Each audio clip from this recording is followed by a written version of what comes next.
Hello my friends, so I've had a camera malfunction, so I'm doing this off my phone. So it's probably for the best because you won't have to see my face. I'm going to show you today how we put a plant in leca into another pot because he looks pretty rammed there and I don't want him to get root rot.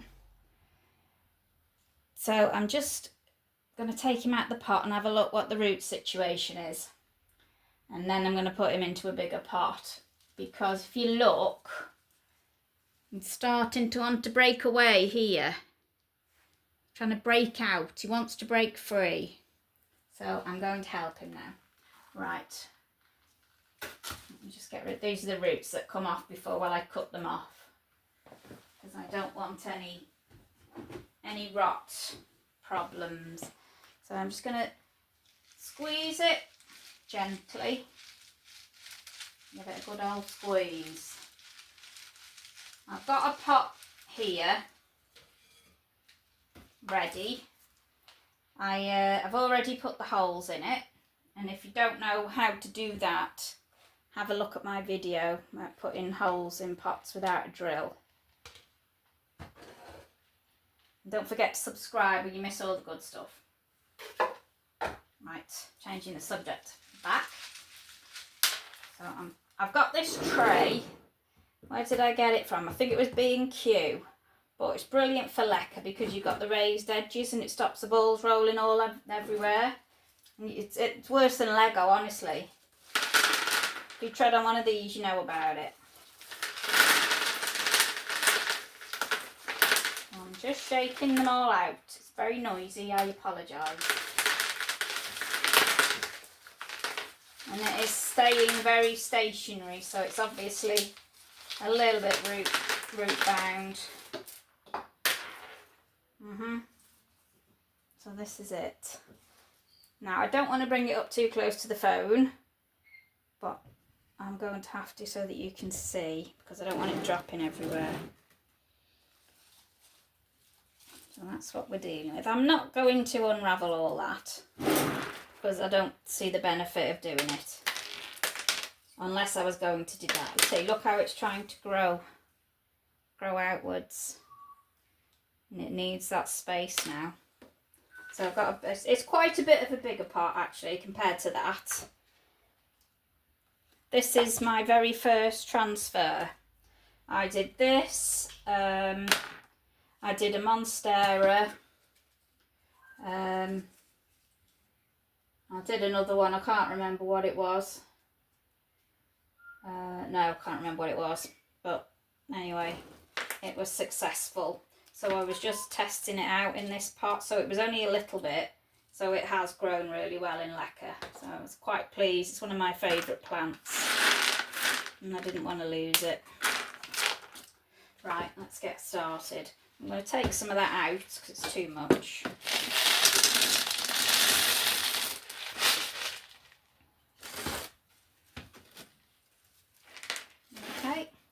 It's just the same as soil. You just put it in the same. Just a little bit less messy. Am I going to have to get some more?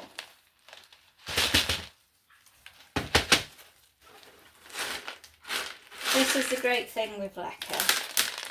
Because it doesn't contain any nutrients, any food, you can just reuse it and reuse it and reuse it. It's not like compost once it's spent. That's it, it's useless.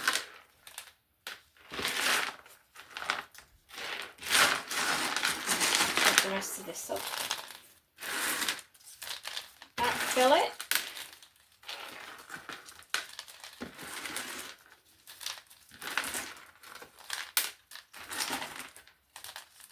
I'm going to show you something in a minute. Every time I use compost, I always get my fingernails in a hell of a mess.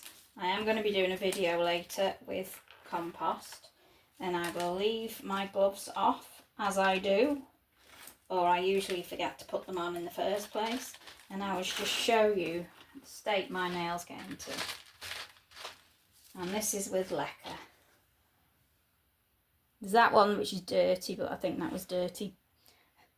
I think that was dirty from the transfer I did before, because I did one before.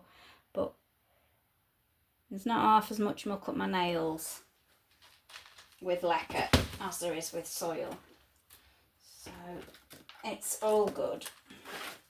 I am going to get a little bit more. Oh, I've got some here, haven't I? I forgot about that. This is mixed with perlite, just because I was using it for a calathea yesterday, which I tried to film, but my camera went bump, so that's why I'm on my phone now. So I'm just popping this up with, this has got perlite, as I say, but it's not going to cause any problems at all. It's just I've got a big massive bag of it that I was using to mix my compost, but now I'm not using as much compost, so I may as well use it for something. And that is how you repot. Basically the same way that you do it if it was compost. So all I need to do now is get a base pot, just to show you. This has already got nutrient solution in, but I'm going to take it out. No, I'm not, I'm just going to leave it. I'll show you instead. Can you see that? It's probably covers about an inch and a half. When you put that in, the water level will rise slightly, so you don't want it to be totally submerged. You want to leave a little bit up to where the new roots are, so that the roots can work their way down to find that nutrient solution. You want the roots to bury themselves and get nice and secure again like they did before. You saw how well it was sitting in the pot. And that's how you repot a plant that needs a bigger pot.